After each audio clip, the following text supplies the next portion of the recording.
This week on the Squatchers Lounge podcast. What's that, Elijah? We're going to talk about Kentucky? Why? Is that a thing? Kentucky. Bigfoot. Well, I suppose there was some Bigfoot stuff that came out of Kentucky. The Crittenden and stuff? I suppose you're right. There's got to be more. And now, the Reverend Jeff Kelly. That's our boy Elijah.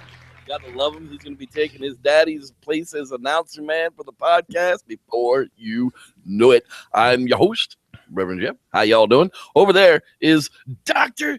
David Backdorf Esquire. How you doing there, Captain? No, you've lost your lower third, by the way. Having a good time tonight. It's there now. What? There you go. Nothing. No big deal.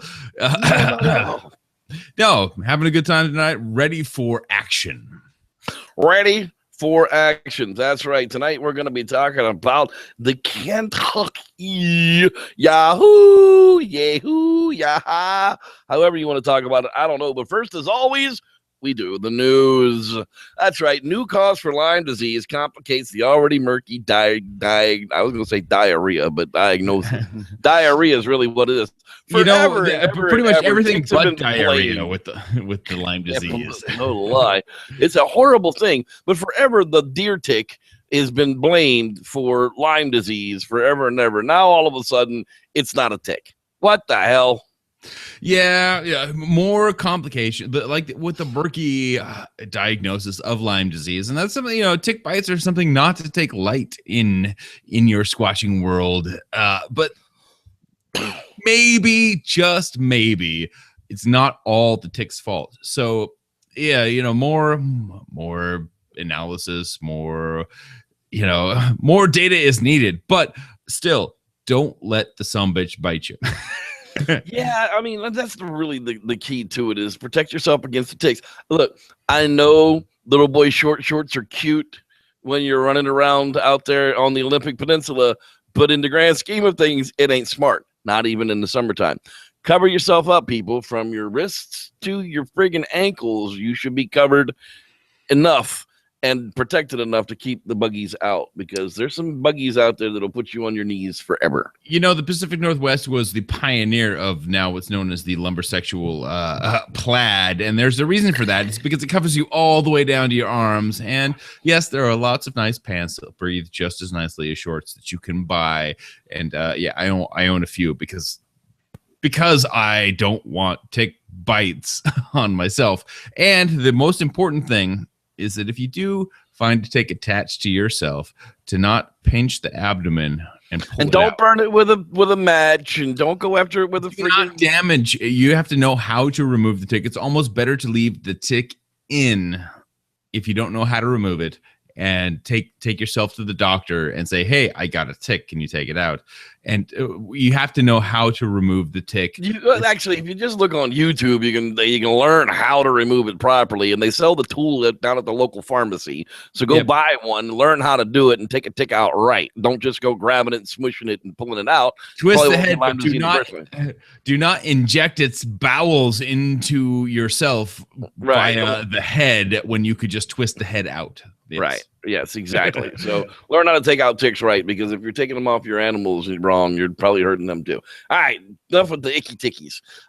Hiking the Whale Trail, the walkable guide to whale watching in Washington. In the Pacific Northwest, elks, otters, eagles aren't the only fauna that travelers are likely to spot on the trail. Many routes along the Washington ocean shores offer a great place to spy some of the biggest wildlife around, whales. And I'll bet to venture along that trail, there's probably some biggie territory too.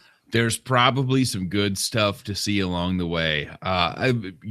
Honestly, like a lot of the areas that they're mentioning, maybe not the best biggie territory, but like we say, there's a the inlet and the outlet of the salmon run, or where do the herrings spawn and where do the seals lie, is all really important. But what aspect of Sasquatch probably not really interested in where the seals are overwintering versus where the salmon are running, et cetera, et cetera. So different times of the year, different times to see these guys, but you don't have to go on a boat. You could just walk along the coastline, and in a lot of areas there they are, and that's amazing. That'd be pretty cool to go and check out someday if I ever become uncrippled. Mm. Okay. Doubtful news. We hate this bitch. I'm sorry. We do. But it was the only place it came out. This one was actually an old one. Why the freak am I even putting it up? Anyhow, you can go to Doubtful News and search for Dr. Todd Dishotel, and he basically annihilates Ketchum's friggin' Bigfoot claims. Don't give that woman Ketchup any money. Don't friggin' put the Bigfoot scam of Dr. Ketchum in any more pockets, please. And we're going to move right along from that one. That's a piece of crap. Sorry I even brought it back up. Bigfoot sighting in Utah. Ooh, that's interesting. Yeah, I was like, what? All right, man, I got to send this to David right away. Dr. Meldrum even shared this one. So maybe it's got some value. I don't know. Well, I'm not going to play the video. Got a lot of YouTube links, so that's cool. Yeah, they're probably copyrighted, and I'll get screwed out of my monetization. So I'm not going to do that. I'm not going to play them for you. You can go out to YouTube and goodforutah.com and find it yourself. But later down the list, if you look at some of the comments on Meldrum's page, it says, "I look like a guy in a costume," and Meldrum goes, "Yeah, I agree." Then why the hell did you share it in the first place? Just throwing it out there. So, this is the quintessential Bigfoot footage where you see something like, oh, I can't quite make it out, and then you see something on the hill, something again. Oh, but I can't quite make it out, and you then finally, thank God, you see something, but you can't quite make it out. It's the perfect ambiguous Bigfoot sighting in Utah. 3 times there is something there. It's absolutely something, and it's absolutely dark colored. It's definitely walking on 2-ish legs. Yeah, it's absolutely most likely upright, but it's absolutely totally ambiguous. And it is the perfect Sasquatch. It's the moving blob squatch. Yeah, exactly. And the moving blob squatch is better. However, there's one shot in the zoom stabilized where it possibly could be looking back over in the perfect like Freeman footage style, which makes it interesting yet still inconclusive as a picture of my Grendel. But yay, there's new Bigfoot footage. Finally, maybe there's something for us to yell at each other about. Right, so check it out. God damn it, Jeffrey, why don't you believe me? I don't know. Hey, this I do believe. You sent me this one. Anthropology.net says Flora's hobbits are not Homo sapiens. Holy shit. We got proof of a non-human bipedal using fire and tools and hunting, and holy Christ, this is like Jesus on a cracker. Well, a very, very tiny cracker. So what this really is talking about is the fact that, that people work, is it Homo sapiens floresiensis or is it Homo floresiensis? Like it's a separate species. And there wasn't a lot of debate about that, but this is actually proving that. It's saying that this is a separate species and it's probably a Homo erectus species. So it's still in the Homo genus, but it's not Homo sapiens. So because they have those goofy erectus teeth. Well, and the diminutive cranium, like all Zika virus, it's the side, like small cranium, large orbits, protruding teeth. So this is definitely something that runs along the lines of Homo erectus. However, was smaller than the Homo erectus of the time. All because it caught a cold. No, because it was probably cut off from the first Homo erectus, were no larger than this that made it to the area in the first place, and is an interesting, like the fact that they were still there 10,000 years prior to now is amazing, and these fascinating creatures. And what this says basically is that they are not human. They're not modern human, which puts them back into that orang pendek. Interesting, interessante, if you will. Oh, says the white man. Which is Spanish but in Sumatra. Anyway, so, this like really it's really interesting that these creatures were there. Creatures, they're of the genus Homo, but they're not human as in Homo sapiens, as in you or me, or even Neanderthal-ish. Something very much earlier than that was living in Sumatra 10,000 years ago, and our ancestors possibly met up with them. Very interesting, because I mean, by 10,000 years, by LB1, it was actually discovered when we know that the Native Americans were already in the Americas. Right, we had crossed the land bridge, we had made our migration through there, and much earlier we were in Southeast Asia. So for sure, our ancestors met up with the relic population of Homo florenziensis. God, could you imagine? Godzilla is coming! Yeah. The little hobbits looking at the big white people. Oh, what the hell is that? James, get my stick. So they wrote the script for every single Sasquatch encounter afterwards, right? That's right. That's right. Anyway, Fascinating stuff. Fascinating, like anthropology.net. Yeah, keep on. We need to keep on looking at the actual aspects of their skull and of their everything, so that we decide what's different. We'll learn more as we look on. Okay, 9,000-year-old bison mummy tells us tons of crap if it ever loads up and stops giving me a white screen. It is mummified perfectly. It got brains, would show us.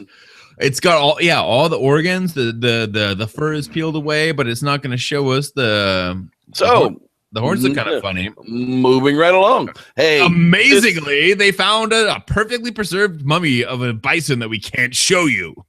This totally sucks. All right, there's this dude, Nathaniel Bronis, okay, Squatcher extraordinaire, poor kid, down on his luck already as it is, living out of his car, goes in to check on a job, and they steal his car. Then he gets his car back minus everything. And dude was living in his car. So all of his camping gear, his thermal, he still had a $3,000 thermal. Dude's living on the street and didn't give up his $3,000 Bigfoot thermal. Okay, that really does jerk at my heart. And Kirk Brandenburg posted this in the lounge. It's like, the kid's just trying to get back on his feet. Anything can help out. He's up to $770 of the $5,000 goal. It is on youcaring.com. Nathaniel York Bronis. If you just search for that, it'll pop up for you. The link is actually in the lounge as well. Even $5 will go towards getting this kid a tent so he can at least start squatching once again. Man, that just sucks a big, nasty, hairy one. Sorry, dude. It's almost worse. He got his car back with nothing in it. Yeah. Yeah. I would be around all the pawn shops with a description and a picture of that thermal. But problem is then they won't buy it, and then you'll never find it. So you're better off letting them buy it and then letting them get screwed for it later. Yeah, pretty much. That's just kind of a tip from the old Reverend here. All right, moving on. Top 10 fossils discovered in 2015. Number 10. David, this is all you, buddy. The Latin is all yours. Paleoxodon, Nemeticus. Yeah, that's right. Gigantic elephantus of the a big ass elephant is what that means. Number 9. No. Big ass, scary, sticky, wacky thing. Okay, we'll move on now to number 8. The Dakota Raptor. Now, I can pronounce that one. It's got feathers. That's badass. All right, number 7, the Wendy Ceratops. I knew a bitch named Wendy Ceratops and the regular Nice. Ceratops. Yeah, what's up with the regular? Would you want to be the regular Ceratops? It's like, really? Oh, no, he's just a regular Ceratops. Yeah. No, I'm the special Ceratops. I'm the Wendy Ceratops. Man, Wendy's are always, they're trouble. They're always trouble. Xenocurix Xenopteryx amygdalae. Yeah. I got it right. Amygdalae. Holy Christ. Yeah. This lightning's going to strike me dead here any moment now. I got something right. Kimbatopsalis, Meaning spiky-tailed beaver. meaning I'll bite your nuts off because I want to. Carnifect. What the Meaning I'm a carnivore and I will fuck you up. Dude, that thing is like vicious looking. That is like some serious. The Tetrapodopus. Anything that's a this, look, it's a snake with legs, y'all. Yeah. Game's over when the snake has legs. Game over, man. Well, the snake had legs. Snake lost legs. Snake gains legs. Game over, man. Yeah, you know, this is weird. The Yeaheh. Yicky. It's like a bat eagle. Look at that thing. And it eats insects. That's pretty that's actually pretty badass right there. And the number one discovered Homo naledi. And if you don't know what that is, you can go back and watch our podcast from last season about it. It was a really good podcast, and it gives you a lot of information on Homo naledi. It's like, OMG, I can't believe you were that far down in the cave. That's what that means. Oh shit! Actually, naledi means star. It's the man of the starman. Spaceman, cowboy. Starman. Oh, That's right. That's Bowie to Bowie. sure copyrighted. A parasite hijacks chimps' brains and makes them more likely to be killed by a leopard. Son of a bitch! Can you imagine being a monkey, then all of a sudden you got this parasite in your brain that makes you slow? Oh, Yeah, ape. So you're pretty much the you're one worst of those parasite ever. You're like, oh crap! Now I'm going to be killed by a leopard. you think you're running fast as hell, and you're just like the fat kid, you know, trying to get that mile in to pass his gym. Yeah, but then you go exploring and you try to give all of your friends this virus just so. just so everybody else is just you can outrun one of them. Yep. Hey, look, I'm the fat chimp and I can outrun you now. Ha ha. So yeah, this is just wrong on so many levels. But you can check out IFL Science because we really, really do dig them. And Rare Mountain Gorilla has freaking twins. That's like super duper rare because the resources for one baby gorilla are very, very difficult for a mother to produce, let alone two. It's highly unlikely that that both will survive, but this is why we designed two breasts. So just in case. Yeah, I'm sure back there in the design squad, they're like, you know, hey, look, there's like a 1 in 28,000 chance that two of these things are going to come out to shoot. What are we going to do then? Should we just make like one giant boob? That whole symmetry thing is going to work out well for us in this case. Why do we have one mouth then? Because two breasts and one mouth would be difficult. Have you ever seen a cat? I mean, come on. Anyway, sorry. All right. And Fossil sheds new light on human gorilla split. This was not in my box, so I don't know shit about it. And David's going to tell us all about it. Well, interesting. There's actually some a fossil find that. So we split from the chimpanzee approximately 6 million years ago, and they expected that we split from the gorilla about 12 million years ago by the genetic clock and so other fossil finds. But a new fossil shows something like similarities between us chimpanzees and gorillas at about 10 million years ago, which is fantastic. I mean, if you think about that in terms of the fact that we've been a species for about what you say, like 180,000 years, maybe.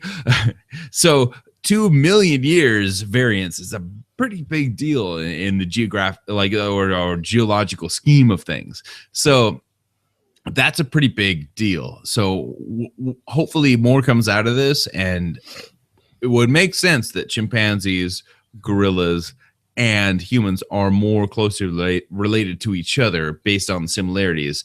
And this is kind of shoring that up and changing the timeline a little bit, which is pretty fantastic. And that's what I love is when something challenges, whether it's true or not, or whether it's, it can be explained away as something else. Those times when something challenges our known our known reality at this time, that's fascinating and good times for sure. Yeah, I mean, I know I'm related to a gorilla somewhere down the road. Just look at him; he looks just like me. Pretty much. You got 5 fingers, 5 toes, and forward-facing eyes. There's no reason to believe that we are not at some point related. And it looks like even closer for the gorillas, and still. So even if we move that timeline, it would be 16 million years ago for our last common ancestor with orangutans, 10 million with gorillas, and 6 million with chimpanzees. And that kind of evens out kind of the flow of the most extant apes that we have to look at, which is interesting. And we'll see what comes to that. Very good study, and we'll see what happens.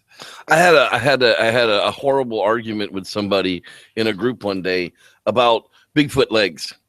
There was this horrible picture, and I have the picture for reference. There was this absolutely horrible picture that was released this week that people were trying to come off as sorry, that's not going to work. I'll bring it up another way. As a real Bigfoot encounter. And what I had said about this critter was the fact that it looks like it looks like it's wearing fur pants. It does not look like it has fur legs. It looks like it's wearing fur Levi's. And this person couldn't understand what are you trying to say? All Bigfoot legs look the same? And I'm like, yes, they look like hair covered legs. If you look in here, this is the original picture. If you look at the original picture, you can see the original picture now. Mm-hmm. It looks like a person in a costume because the legs don't look like hair covered legs. If you move along here, hi Dana, Banjo and Chill. Oh my God, we don't even talk about that picture. There, that is what legs with hair looks like. So if I say that all dog legs look the same, and all horse legs look the same, and all moose legs look the same, then I can say all Bigfoot legs would look the same. And Bigfoot legs would look like this. They would look like hair-covered legs. And not drapey legs. The first subject that you showed looked like it was wearing bell bottoms. I mean, yes. That is the problem, basically. Like, it does not conform to the musculature of an ape leg, let alone a human leg, where we have over exaggerated muscles because we walk upright, which you would assume that the Sasquatch would have as well. So that's really the problem with that picture, is that why would the hair flay out there? It's possible it does, but why wouldn't it in every single Bigfoot film that we see? That's not a suit. Right. It says, anyhow, moving right along. Guess what? It's time to get our Quasi on with our host. What's up, Mr. Dane Cooper? And now, Quasi Theories from a Quasi Scientist with your host, Dean Cooper. Last week, I told you about the real haunted house my family lived in for a few years, in the small second-floor bedroom that my siblings and I kept our hoard of toys in. We called that room the junk room, because that's what it usually looked like. I also mentioned the larger bedroom on the second floor, where my next younger brother and I slept. My bed was at the end of the bedroom away from the door. My brother's was, obviously, next to the door. The junk room was down a short hallway to the right, maybe 15 feet away from our bedroom door. The stairs down to the first floor were immediately to the left of our door. The stairs to the basement were under that staircase. The basement door had a hook and loop lock that we always used at night because the basement door to the outside was a classic old farmhouse style slanted cellar door that could be easily broken into. Our dad worked nights and my mom feared burglars. One night around 2 a.m, I was woken by the sound of the junk room door opening, which, as I said last week, we kids kept locked from the outside. I heard the sound of a large dog, German Shepherd size or larger, walk from the junk room into the bedroom, its toes tapping heavily as it walked. We had no such pet dog. We had a toy Manchester Terrier, which is a Chihuahua-sized little black dog. This big dog, toes a-tapping, went straight to my brother's bed and sniffed at him loudly. He did not wake up. I then heard it circling tightly for a few seconds and lie down. I was petrified, not the least because there was a large oval rug right where it somehow tapped its toes before laying down. It lay there for about 20 minutes, then got up and went down the stairs, toes still tapping away. It then went down the basement stairs. The stairs to the second floor were fully carpeted, yet those toes tapped. It went down the basement stairs, though the basement door was locked. A few minutes later, I cautiously got out of bed and looked at the junk room door. It was closed and locked. I carefully went down the stairs, woke my mother to see if she'd heard anything like a big dog walking around. She had heard nothing, and a little dog was sleeping at her feet under the blankets. She said I was nuts and went back to sleep. I went to the basement door, unlocked it, turned the lights on, looked down the stairs, saw no dog. Turned the lights off, closed the door, and locked it. No way in hell was I going down those stairs and check for stray ghostly doggies. If you missed last week's Squatchers Lounge podcast, go watch it to hear the first part of this story. Or you can read the text of last week's story, as well as the text of all my quasi-scientist blatherings at Bidin.com. That's BHAIDIN.com. So there you have it, folks. Quasi-theories from a quasi-scientist. Now, let's get our camping tips on. Camping tips for stupids. Tip number 6. This is a cactus. This is a rattlesnake. This is a log with a branch shard. This is a landmine. This is a steel bear trap. And this is the toilet monster. Remember to watch where you sit while out camping, y'all. This has been Camping Tips for Stupids, and may the Squatch be with you. Well, there you go. Be careful where you sit, because if you don't, you might get bit in the ass. Hey, y'all, Wes Losner wanted to remind everybody that the prints are on sale at weslosner.com. You can get the Bigfoot campfire story print autographed by the man himself, or the Squatchers Lounge podcast, the Hoax Buster. That's my favorite. Autographed again by the man himself. You can get them for cheap out at weslosner.com, and they all go to the artist. Help a starving artist. That's right. Pick them up at weslosner.com. Check it out, Gunner. I'm even wearing your shirt. Dun, dun, dun. All right. That's going to get us right up the topic time tonight. That's right. We're going to talk about that weird-ass friggin' Bigfoot from Kentucky. The Yahoo. Yahoo. Now, any of y'all that are fans of the mighty monsters, mountain monsters, might have seen their Yahoo episode where they go and they find themselves the Yahoo, and they hear it in the woods. Yahoo, Yahoo. Well, the problem with that is originally it was not the Yahoo, it was the Yeaheh. And that really is where it starts to tell us the story of the Yahoo. And I can't find my link here now. All of a sudden, where the hell did it go? Oh my God. There it is. It was gone away. More dead air than a radio station right here on the Squatchers Lounge podcast. That's David Batdorf. I'm Reverend Jeff, and that's y'all out there. And guess what? I skipped over shout-outs from the podcast, so we're going to go do that right now. Time to give shout-outs in the chat room. If you aren't watching live, you don't get shout-outs. That's the way it works. Life and Times of JCM, Mr. Jevin Moore, our Jesus Christ of Monterey Bay. That's right. Dick Jones, can't remember the guy's real name. I swear he's another Jevin, and I almost want to say more, but that isn't right. Zachary Ekiel. Hey, dude. Rodney Dupree. How you doing, pal? He's hanging out with us. Jeffrey Kelly posted. Who's that ass clown? Starkiss. That's right. I don't know who Starkiss is, but Starkiss back at you. God, can you buy a vowel between the G and the H? I'm sure it's a family name. Yin?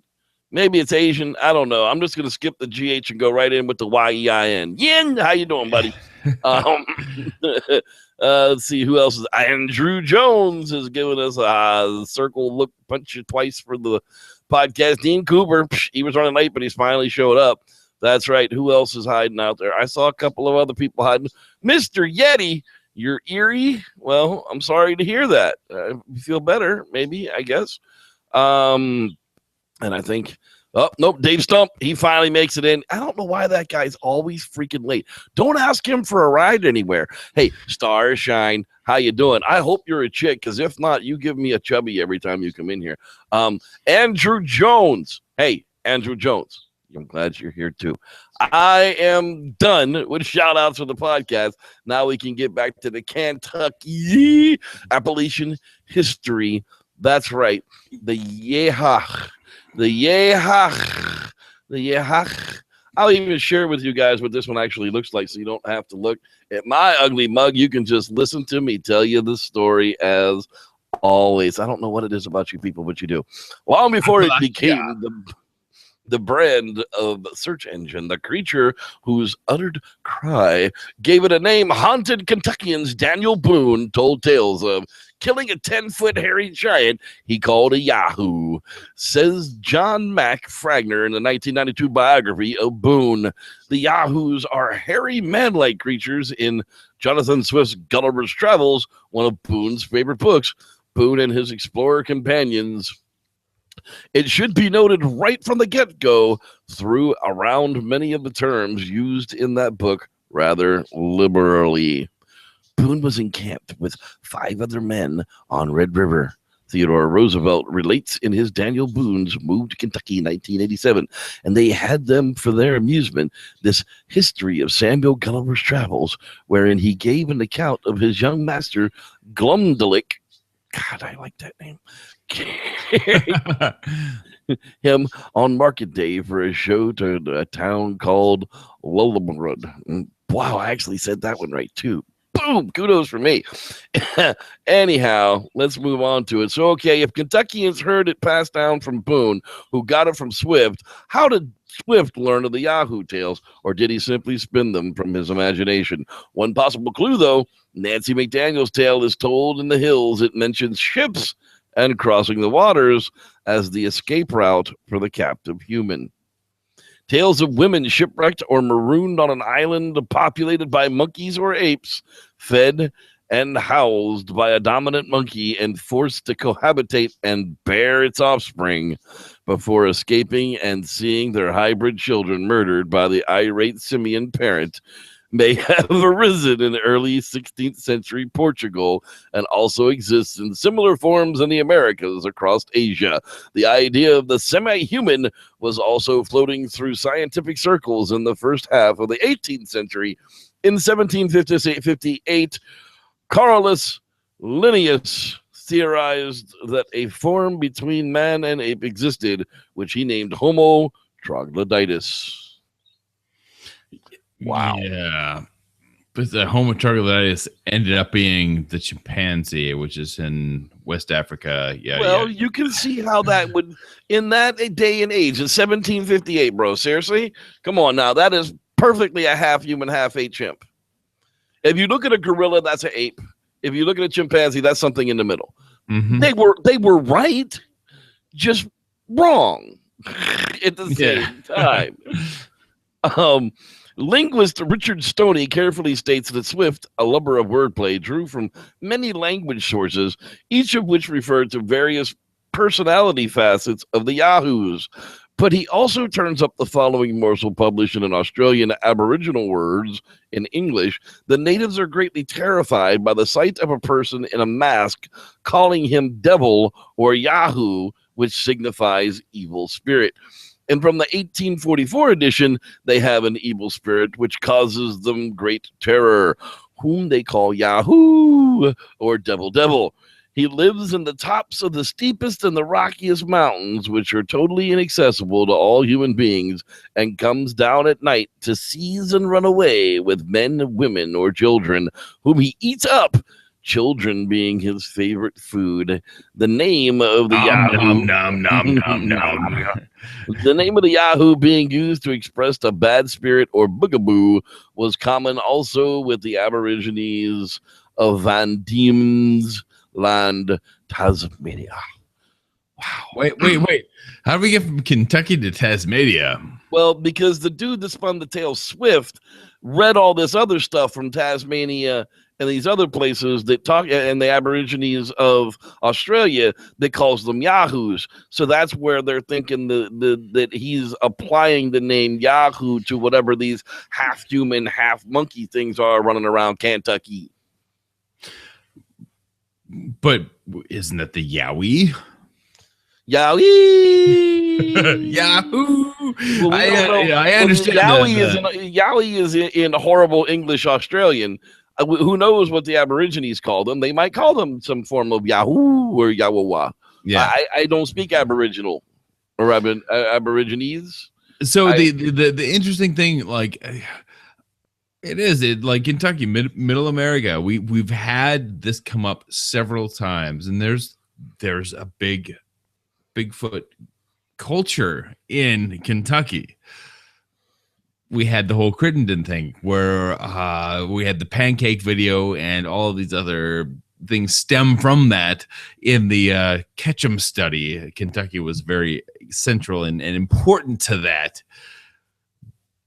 But that doesn't mean that so just because some bullshit shill comes out of the Ketchum study, it doesn't mean that this is not something that's realistically a part of the Bigfoot culture.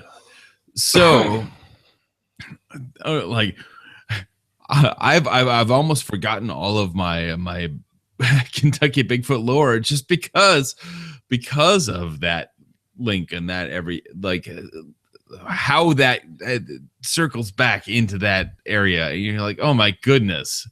Why do we have this Bigfoot lore there? Why did they go back to Kentucky? Why was Kentucky important? Well, it's not even just Kentucky. If this stupid link would ever friggin' load, God bless you, Chrome, you piece of shit. Sorry, I really get frustrated when sorry, and I'm stuttering because I'm frustrated when stuff doesn't load like it's supposed to. It's all over the Appalachians. The Yahoo was also, there's a story of the I don't know if it was Jamestown or whether it was Johnstown or whether it was Plymouth, where some of the early settlers even came across a man like beast. But the Yahoo or the Yeahoo is also West Virginia's most infamous Bigfoot. As the name implies, the Yahoo makes a terrifying loud squall, which you guessed is a loud Yahoo, and can be heard on the Mountain Monster Show. The characteristics of it: the Yahoo reported to be around 8 feet tall with jet black fur and makes a loud scream. Some people say there is more than one Yahoo roaming the Appalachian area. Of course, there would have to be hundreds. A person also claimed to have caught a trail cam photo of the supposed female Yahoo carrying a baby on his back, which can be seen on the Mountain Monsters episode, Bigfoot of Clay County, which, by the way, don't go watch that because that's a bunch of crap. It's all made up. However, the Yahoo is not. The Yahoo, Pennsylvania, West Virginia, Kentucky, Ohio, Lower Ohio, because Upper Ohio has the Grassman, but the Lower Ohio would be affected by the Yahoo. Anywhere the settlers would have come down from that New England type of area down into the Middle Americas, you would get that same spread of that Appalachian Yahoo story. It would have probably migrated to Kentucky. Exactly. Okay. And if you look back at Kentucky, finally I have Google Earth up here. Like, it's supposed to do with the world, right? Yeah. So if we ignore this dry spot over here we have this Appalachia, like the Appalachian Mountains right here. And Kentucky really does abut this on the eastern side, and that's a pretty important area when you talk about, like, it's a green belt from Maine to Georgia.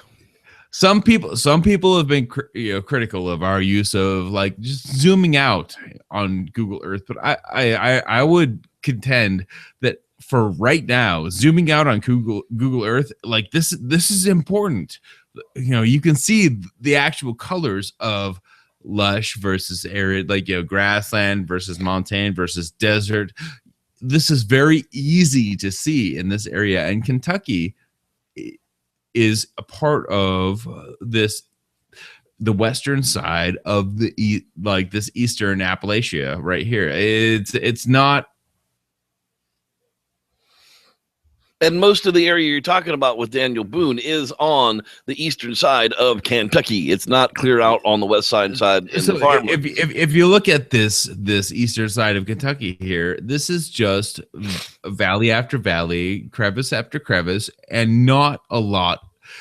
You don't see large cities here. You don't see metropolitan areas. You see some areas. Oh, here's the dry area. Oh no, that's mountaintop. This is excavation. This is not large city areas. You got to go good 60 miles to get into anywhere near this close to a city, and that's it.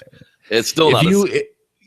This is not a large city by any stretch of the means. Outside of that is what we're talking about, and this is green area, and it does abut the Appalachian Mountains that run right along here, and that's, you know, Tennessee, West Virginia, Ohio, Indiana, like all this stuff we're talking about. Like, this area is a good rain shadow area, the last of which prior to the grassland and the desert land and the arid mountains. So this is the last eastern. Now, remember, the grasslands weren't always the grasslands. We did that.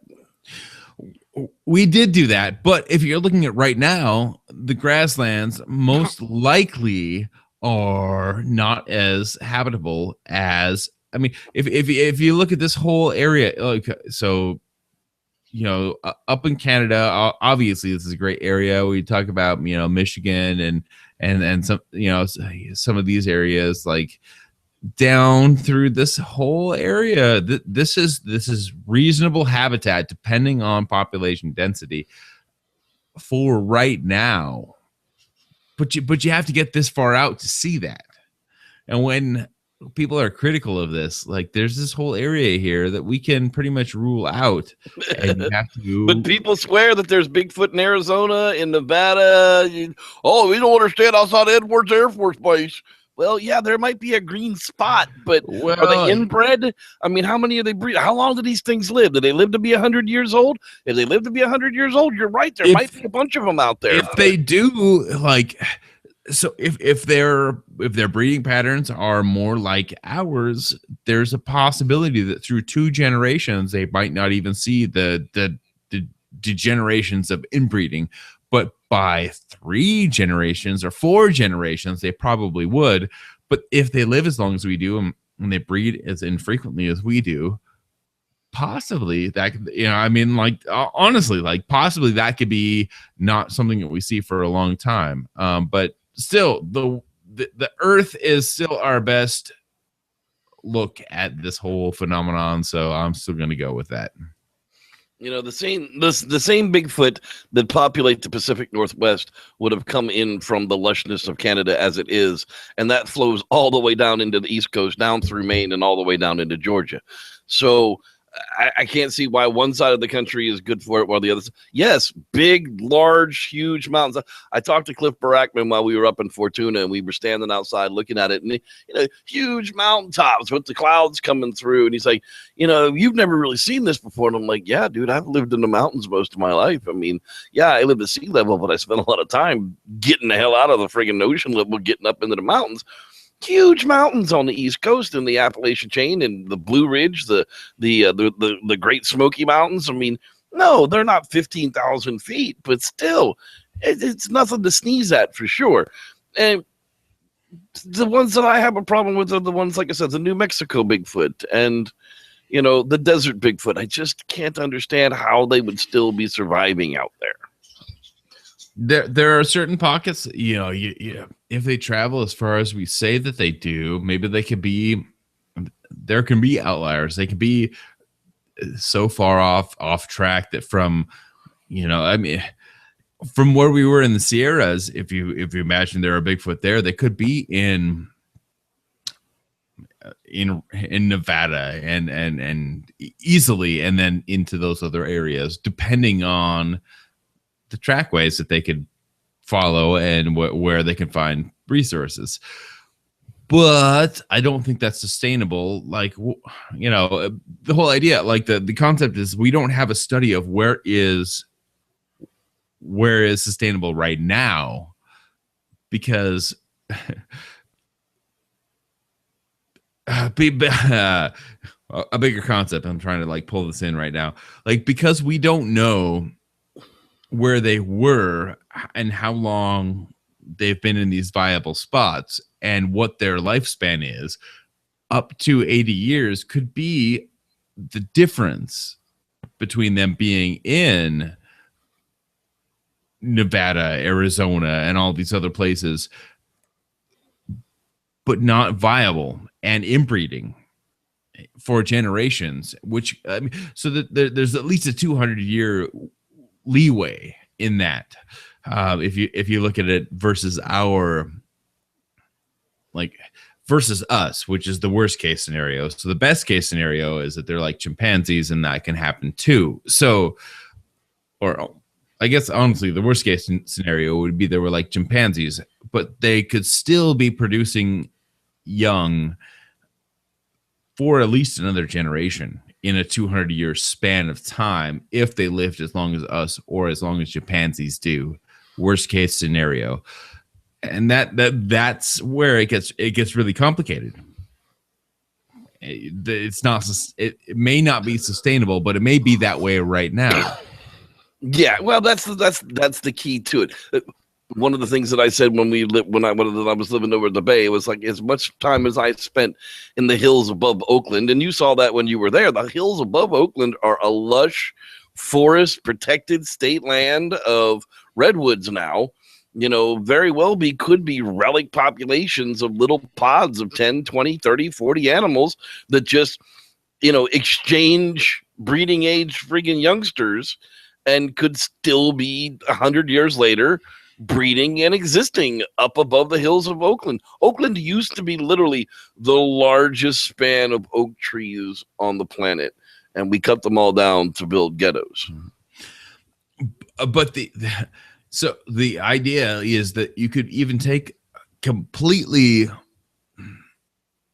naturalized land and start developing it and create barricades and blocks between flow of animals that could create this anywhere, but we wouldn't know it for 2-3 generations, being 100 to 200 years in there somewhere.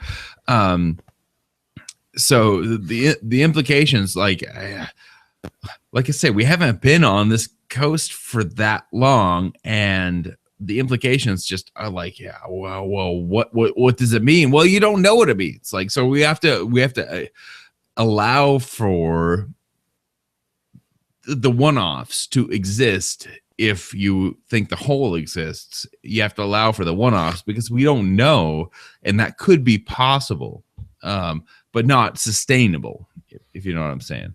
But in a place like Kentucky, you know, back to the topic at hand, of course, it's very sustainable. There could be 10,000 animals living between Maine and Georgia easily. Absolutely. Like, and you look at that western border of Kentucky, yeah, totally. But as you go east, probably not. And for all those in Kentucky, as you go west, probably not. That's what I meant. So yeah, I have to flip everything on myself. Yeah, you're not used to being able to go west. I totally. Yeah.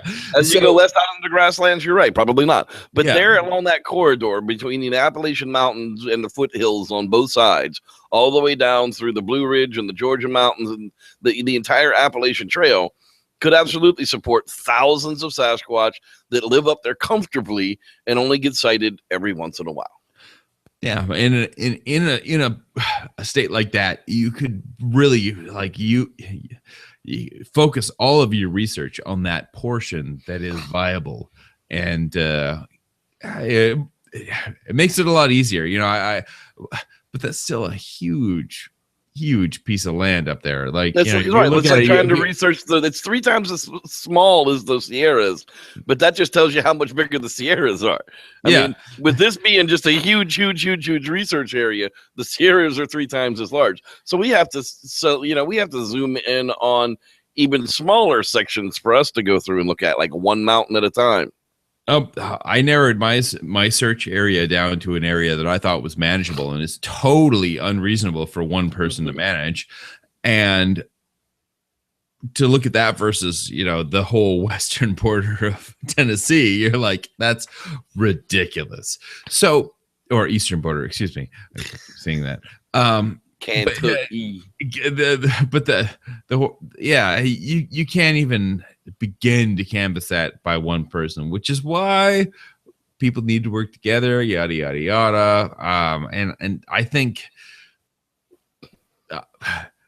honestly, like, Kentucky is not a bad place to look. Like, I went into this like thinking, oh my goodness, and I've forgotten most of my lore, most of the actual encounters that I've read, and Kentucky was always something that came up over and over and over again, and why I was excited to do this. But just the area in and of itself is conducive to everything that we've always talked about. There's water, there's elevation, there's greenery, there's everything that you could possibly want in this area. Hillbillies live there. Bigfoot can live there. If hillbillies can live, if hillbillies abide, so do the Sasquatch. So doth the Squatch. Indeed. The Squatch Holler. There's a bunch of places called Squatch Holler back east. You never know what you're going to find up in Squatch Holler. That was one of the things I used to tell people. That I came from the east as a Bigfoot researcher. Well, Bigfoot investigator. I don't research crap. I investigate stuff. They're like, Bigfoot back east. I'm like, there's Bigfoot all the way down to northern Florida. And if you haven't looked at the green giant corridor that goes from basically the Ocala National Forest is the beginning of the Appalachian Trail. There's a green corridor that leaves right from the Ocala National Forest out of Florida into Georgia and right up onto the trail. And it basically marches all the way up into Canada and wraps around and goes over to friggin' Siberia. One way or another, that's where it ends up. There's like this, we talk about the water flow. There's a green flow also, and the green flow just wraps around the world like we've been talking about. It splits here and there, but it also converges in places. And one of the places it converges is through northern Canada, and then it splits off again from there. And it all has to do with like not just the part of, like, the what do you call it? The elevation, the whatever, how northerly we're talking about, but also where the tectonic plates come together and where we have these upwellings and can catch the rain out of the clouds. That the big part, like, the shadows that we have, the rain shadows and the deserts that we have in the earth, and even in we talk about Tibet and Nepal and all these other places, that the rain shadow is what we get off of India from the Indian Ocean. The clouds, collect on the Himalayas, and drain down into these other areas. It's fascinating how this all works together, but how this story follows the entire thing. And I think Kentucky is no different. I mean, it's right up against the mountains of the Appalachians, and it follows the rainfalls, and you can see all of the valleys and hills that they have are carved by the water that comes down off of the mountains. And that's so key to the very first most basic part of this question is, what does the Sasquatch need? Well, it needs water. And where does water come from? It comes from the mountains. And that's basically all we know. It needs cover and water. The two things it needs most. That's it. Well, look at that, man. That's our time wrapping it up for our discussion on the Yahoo. Let's see if there's any late check-ins to the chat room out there. I think I did see a couple. Wheelman Stan, how you doing, man? Andrew Jones, I think we haven't mentioned you yet. Anybody else? Cameron Young, it's about damn time you got there. Yes, sucker. We always want you to come in for live shows. I think that's all we missed out there, Mr. Yeti. Of course, we said hi to you also. So if I missed anybody, tough crap. Get there earlier next week. We don't know what we're talking about next week yet. I'll get with David after the show, and when we know, I guess we'll let you know. Mr. David has got an awesome kid going to learn to play the drums. Yeah, epic times. Oh, it's just way too busy for all of us to worry about any nonsense and drama. That's for sure. You got anything good coming up? Mostly nonsense and drama. That's what Nonsense and drama. My birthday's coming up. I don't know what I want for my birthday yet, but yeah, I got a birthday coming up. I don't know what the hell I'm going to do for that. I'm getting old. The old Reverend here is getting old, but we'll figure out what's going on for next week's show. That's going to wrap it up for this edition of the Squatchers Lounge podcast. All you want for your birthday is one good piece of footage. One good piece of footage would really be great for my birthday. Go to westlosner.com and pick up the Squatchers Lounge prints, and we'll see you next time. Thanks for watching, and may the Squatch be with you. Yahoo!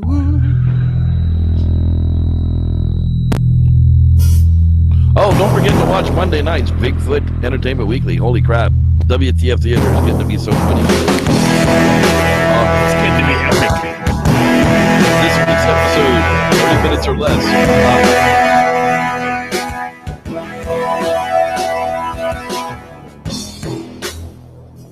I think you may have missed, I got your harmonica right here.